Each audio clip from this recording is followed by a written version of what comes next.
María Purísima, sin pecado concebido, María en el Santísima. nombre del Padre, del Hijo y del Espíritu Santo. Amén. De nuevo, muy buenas tardes, amados hermanos y hermanas. Buenas tardes, Monseñor. Sean todos y todas bienvenidos y bienvenidas a este camino de fe, de esperanza y de amor. Ayer les hablaba sobre la oración y quiero continuar hoy con este hermoso tema. Medio para obtener la gracia es la oración. La necesidad, cualidades y efectos de la oración. La pregunta ¿es necesario orar? Amados hermanos y hermanas, la gracia es de absoluta necesidad para la salvación, no se nos olvide eso. Y no podemos tenerla nosotros mismos. Ahora bien, dos grandes medios hay para obtenerla, es decir, para obtener la gracia. Y amados hermanos y hermanas, y esos medios son la oración y los sacramentos. ¿Cuántos son los sacramentos? 7. En el sentido más general, la oración se toma por toda especie de buena obra. En el sentido más estricto, significa la alabanza de Dios y la acción de gracias. Recuerdan que ayer les hablaba precisamente de eso. Finalmente, en el sentido propio, la oración es la demanda hecha a Dios de los bienes que nos ha prometido, o bien la elevación del alma hacia Dios para exponerle nuestras necesidades y tributarle un homenaje especial de adoración. La oración es necesaria por derecho natural, por derecho divino y por derecho eclesiástico. Voy a explicarle qué significa esto del derecho natural, del derecho divino y del derecho eclesiástico. Es necesaria por derecho natural, es decir, que en el orden ordinario de la providencia no podemos obtener la gracia necesaria para hacer el bien y resistir el mal. Por consiguiente, labrar que nuestra salvación sin la oración. Sin la oración es muy difícil alcanzar la salvación. No se nos olvide eso. Esta necesidad, amados hermanos y hermanas, se deduce muy claramente de las palabras de San Pablo a los romanos. Nos dice este santo apóstol: todo el que invoque el nombre del Señor se salvará. Pero ¿cómo invocar a aquel en quien no se cree? Con lo que se ve que el apóstol coloca en una misma línea la fe y la invocación del nombre de ¿quién? De Dios. Y si la fe es necesaria, como nadie lo pondrá en duda, la oración lo es igualmente de una necesidad absoluta. Igual verdad se encuentra en las palabras de nuestro Señor Jesucristo cuando dijo lo siguiente: pedid y se os dará. Lo mismo que si dijese: si no pedís, nada obtendréis. Y aquí es preciso deducir, amados hermanos y hermanas, que ordinariamente hablando, la oración es el medio necesario para obtener la gracia y conseguir ¿qué? La salvación.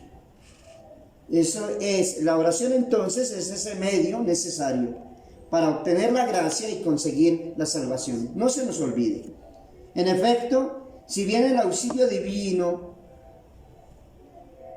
para vencer las tentaciones y observar los mandamientos se ha dado alguna vez a los que no lo piden, generalmente solo se da a los que lo imploran, como nos lo enseña el apóstol Santiago al decir: no se os da porque no pedís.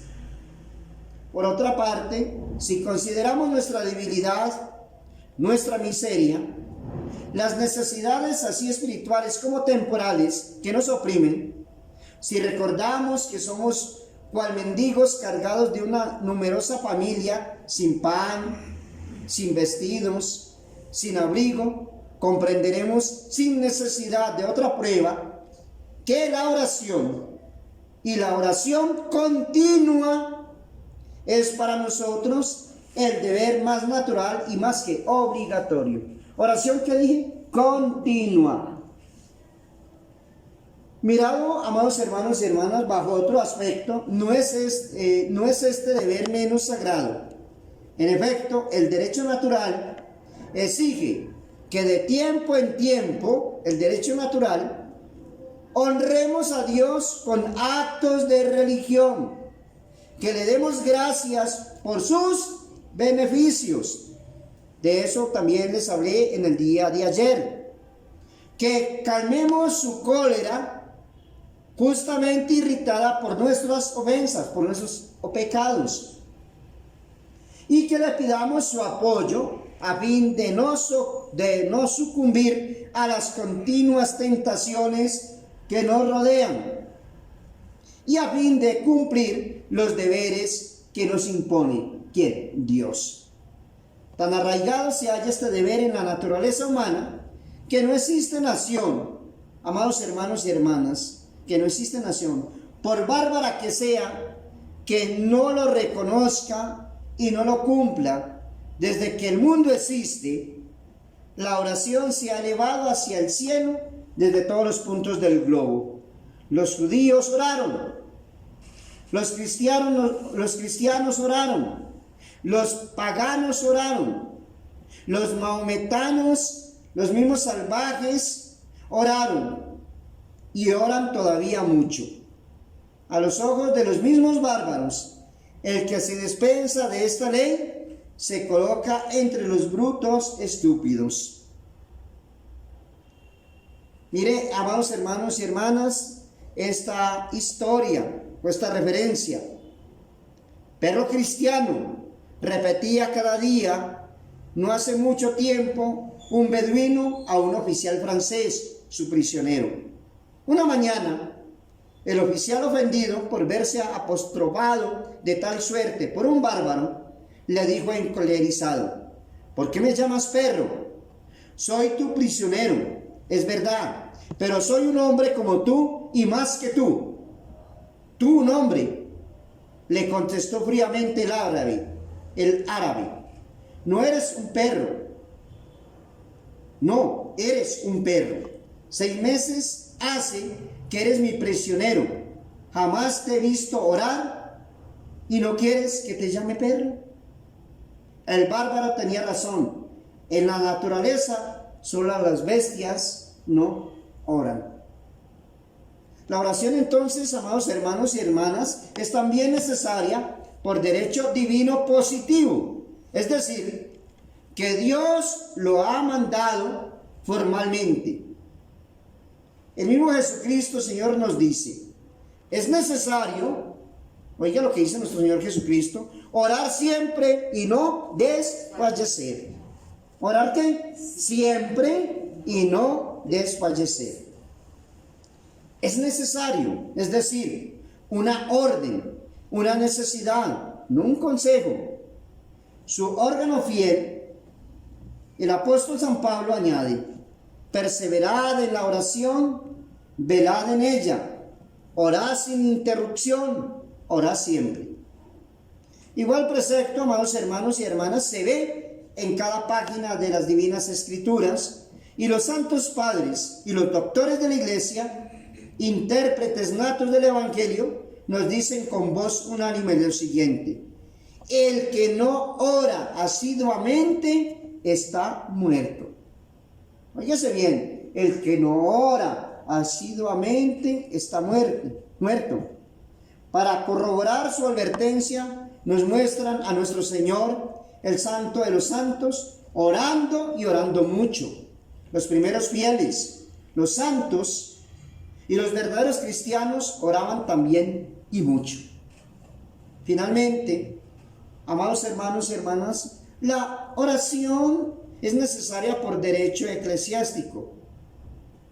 Más adelante, hablando de la oración, les trataré este tema sobre el derecho por derecho eclesiástico. ¿Cuándo es preciso orar?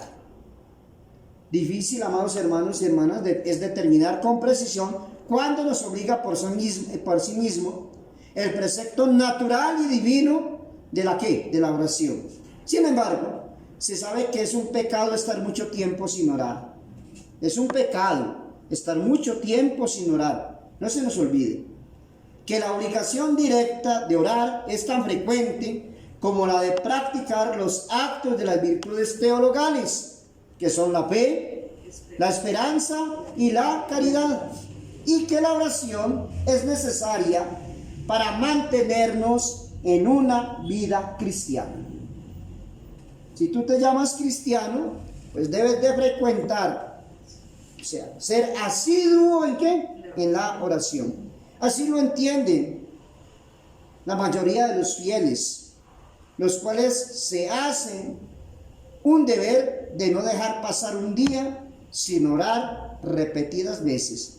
Ciertos herejes pretendieron que la obligación de orar en el sentido propio de la palabra era continua, fundándose en el texto del Evangelio: es menester orar siempre y no desfallecer. Sin embargo, interpretaban mal las palabras de nuestro Señor Jesucristo, las cuales significan que es preciso orar con frecuencia, con asiduidad, en tiempo oportuno, según lo permitan los deberes exteriores impuestos por la divina providencia, y sobre todo con perseverancia, sin jamás cansarse ni desalentarse.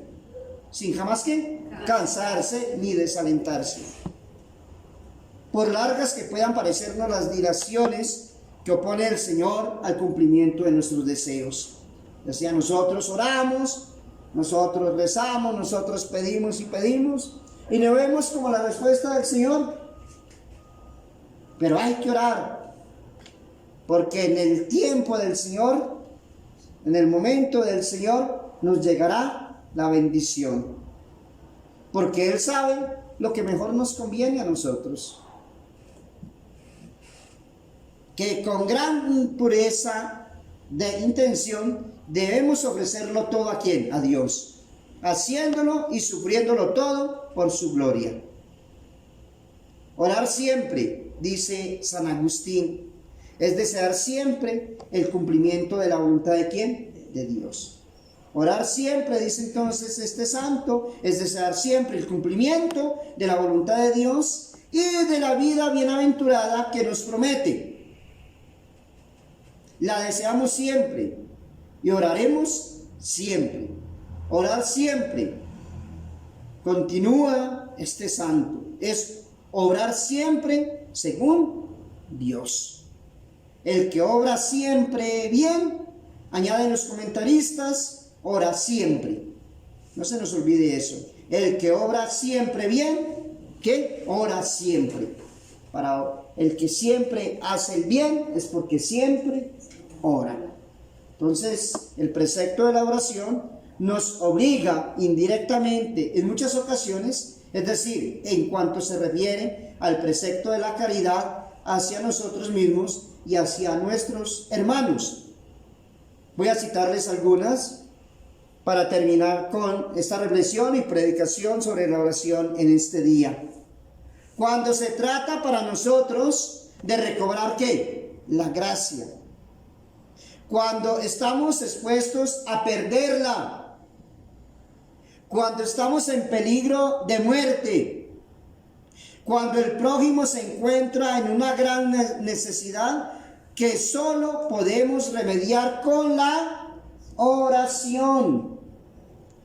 Cuando la sociedad, la familia, la comunidad de que somos miembros está amenazada de un gran peligro espiritual o temporal, como por ejemplo una epidemia, la que estamos viviendo, hambre, tempestades, terremotos, calamidades, entre tantas cosas. En todos estos casos y otros semejantes hay obligación de ¿qué? De orar. So pena, amados hermanos y hermanas, de pecado más o menos grave según sean las circunstancias. Al lado entonces del derecho estricto, cuyas prescripciones acabo de citar, amados hermanos y hermanas, existe una costumbre general en la Iglesia y por tanto altamente respetable, en virtud de la cual los verdaderos cristianos cumplen varias veces al día el gran deber de ¿qué? De la oración. Esta costumbre oculta su origen en la noche de los tiempos, 1000 años antes de Jesucristo, Señor nuestro. El profeta, el rey David, la observaba en medio del esplendor de su corte. 500 años después, Daniel la seguía fielmente entre los rigores del cautiverio en Babilonia. Nuestros padres se hacían de ella una ley bajo la cuchilla de los perseguidores. Más que digo, los mismos mahometanos la inscribieron entre los artículos de su código religioso y a ella se conforman con escrupulosa exactitud. La mañana, óigase bien, la mañana, el mediodía y la noche. Mañana, mediodía y noche son las tres o las partes del día en que esta costumbre se está acostumbrado más bien a hacer ¿qué? Oración, y que la Iglesia cuida de recordarnos, y eso lo hacía antiguamente, ahora no, antiguamente, con el sonido de sus campanas por la mañana, a fin de saludar a nuestro Padre, darle gracias por haber velado por nosotros durante la noche y pedirle sus bendiciones sobre el nuevo día que debemos a su bondad. Al mediodía, a fin de tomar aliento, corregir nuestras intenciones y reanimar nuestro valor. Por la noche, a fin de ofrecerle con nuestras acciones de gracias el sueño de la noche. Expresarle nuestro pesar por las faltas cometidas y nuestro propósito de evitarlas el día siguiente. ¿Puede, amados hermanos y hermanas, haber algo más racional, más bello que esta triple plegaria, sobre todo cuando es hecha en común en las familias por los padres y los hijos? A ejemplo de todos los pueblos, conviene además orar antes y después de la comida, y esto por razones que después explicaré y que expliqué también en el día de ayer. Mucho hay que decir de la oración. Mañana, amados hermanos, continuaré con esta hermosa reflexión o predicación sobre la oración, para que miremos lo importante que es la oración en nuestras vidas. La Santísima Virgen María, Madre de la Oración, nos ayuda en este caminar y en este peregrinar, mientras nos encontramos con el Señor allá en la eternidad. Ave María Purísima. Pecado concedido, María Santísima. En nombre del Padre, del Hijo y del Espíritu Santo. Amén.